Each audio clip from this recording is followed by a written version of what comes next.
Moi, je m'appelle Maman Grasse.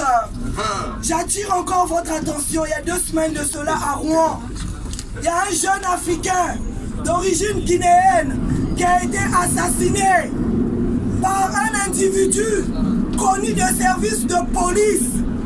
Curieusement, pour une première fois en France, on assiste que l'identité du tueur est toujours inconnue.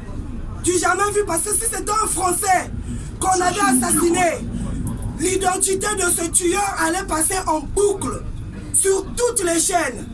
Malheureusement, c'est tombé sur un Africain. Jusqu'aujourd'hui, 2 semaines après, le corps de ce jeune Guinéen est parti ce soir en Guinée. Les Noirs ne sont plus en sécurité en France.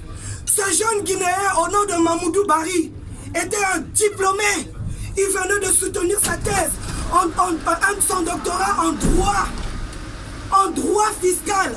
Et il donnait des cours à l'université de Rouen. C'était un homme sans histoire. C'était un homme intègre qui vivait paisiblement. Il a été lâchement assassiné devant sa femme et sa gamine de 2 ans. Aucun média français n'en parle. Chers amis français, ça fait des années que nous vivons ici. Nous travaillons en France. Moi, je soigne les Français dans les hôpitaux. Mais je ne me sens plus en sécurité. Et je ne sens même plus... mes enfants, je sens que mes enfants ne sont plus en sécurité dans ce pays. Si tu es un noir, il n'y a pas de justice pour les noirs dans ce pays. La France, pays de droits de l'homme, en 2019, on tue un noir comme ça, aux yeux et au-dessus de tout le monde. Il n'y a pas de justice pour lui. C'est pas normal et c'est inadmissible. Et nous, aujourd'hui, la communauté africaine, nous sommes en deuil. Et j'attire l'attention de M. Castaner et de M. Macron. Nous ne comptons pas laisser le meurtre de Mamoudou Bari sans justice. Cette fois-ci, c'est le meurtre de trop. Et nous n'allons pas nous arrêter. Nous irons partout. Nous allons faire tout ce qu'il faut. Nous n'avons pas d'armes aujourd'hui pour abattre ou exterminer les gens.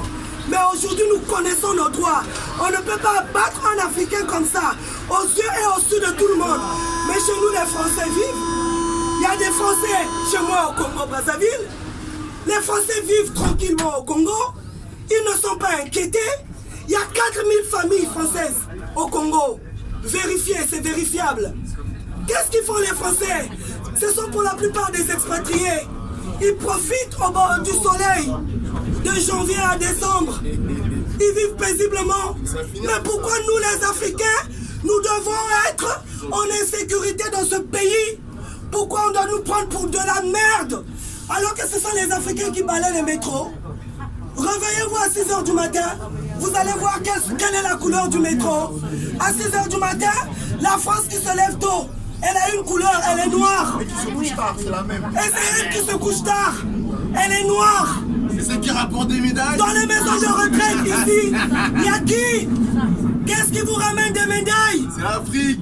Voilà. Qu'est-ce qui va se battre à la fin? On n'a pas besoin, on ne demande pas l'amour, on ne demande pas l'affection, mais on demande du respect.